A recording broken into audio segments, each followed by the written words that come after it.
Assimi Goïta est un président illégitime et illégal. C'est un président de fait. Un président qui est là par la force des baïonnettes. Pour nous, la question n'est même pas une fin de transition. La question est que ce pouvoir est illégal, il est illégitime, il est dictatorial. Il faut le combattre, il est antidémocratique. Ça, c'est très clair.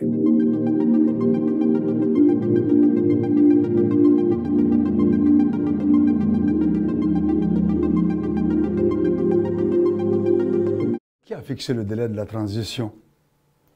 C'est de façon illégitime et de façon illégale que les membres du Comité national de salut du peuple, qui a été ramené aux 5 colonels qui ont accaparé la lutte du peuple malien pour se donner des délais et faire un forcing pour voter une constitution.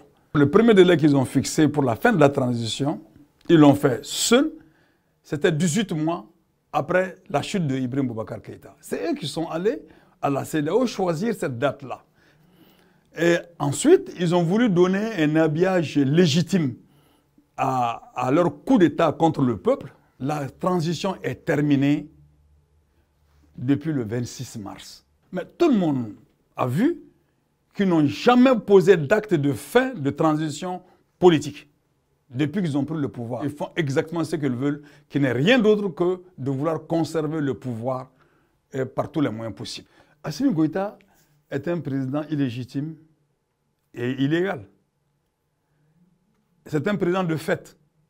Un président qui est là par la force des baïonnettes.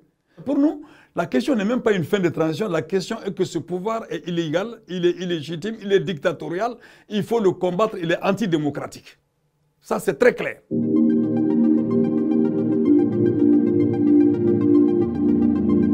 À mon avis et de mon point de vue, Choguel reste toujours le Premier ministre fantôme faire valoir.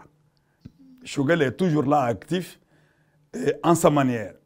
Parce que l'activité de Choguel a toujours consisté à donner un habillage idéologique, servir d'éclaireur de leur lanterne contre la classe politique progressiste et se servir au passage.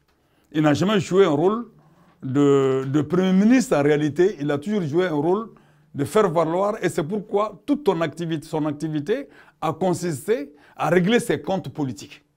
Et là, ça plaît beaucoup aux militaires parce que dans cette tâche-là, il a été utilisé pour casser les forces populaires, pour casser même le mouvement insurrectionnel. Donc la réalité du pouvoir, ce n'est pas Choguel, ce n'est pas Ablaye Maïga, ce sont les 5 colonels.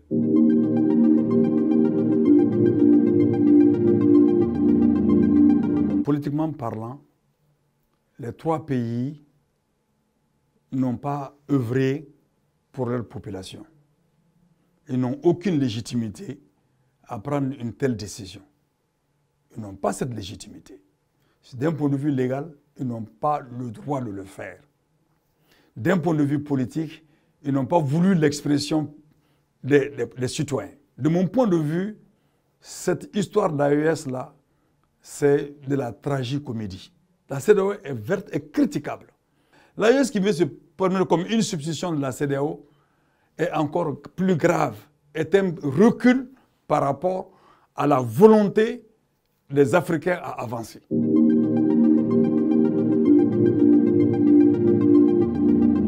Mais je les regarde de la même manière que je regarde le régime de Bamako. C'est des accidents de l'histoire que nous devons assumer et relever. Ça n'ira pas loin. Ça n'ira pas loin. Et ça a trop duré. Ça a trop duré. Ces armées ne sont pas capables. Et les armées sont non seulement mal dotées, mais les armées sont beaucoup plus dans une posture de défensive.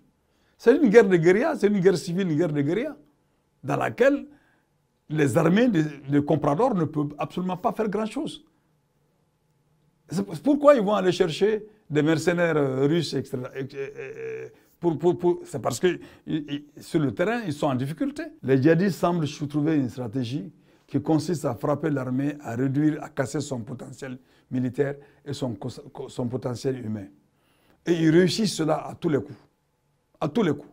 La preuve, c'est qu'il n'y a pas longtemps, ils ont frappé aux portes de Bamako, à 18 km de Kati. Les soldats qui étaient en faction ne sont même pas battus. Donc vraiment, c'est de la propagande mensongère C'est du n'importe quoi. C'est profondément inconscient de la part de gens qui ne savent pas, qui n'arrivent pas à comprendre comment les gens sont en train de mourir. Sur le seul mois de décembre, plus de 400 soldats qui ont été tués. Ces gens ont une conscience, ont-ils une conscience humaine?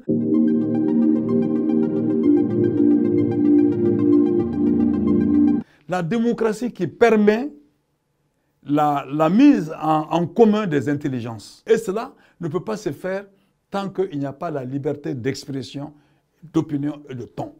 Tant qu'il n'y a pas ça, c'est difficile, c'est impossible, disons, que nous puissions mettre fin à cette guerre-là. La classe politique, elle vit toujours des moments extrêmement difficiles.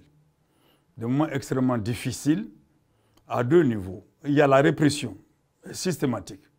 Mais il y a aussi le fait qu'il ne faut jamais oublier que Ibrahim Boubacar est parti par une volonté populaire. Et donc, cette volonté populaire, les militaires se sont accaparés des slogans et des mots d'ordre de cette insurrection. Donc, beaucoup de gens sont restés dans la confusion. Ce qui a fait que les voix oppositionnelles étaient étouffées.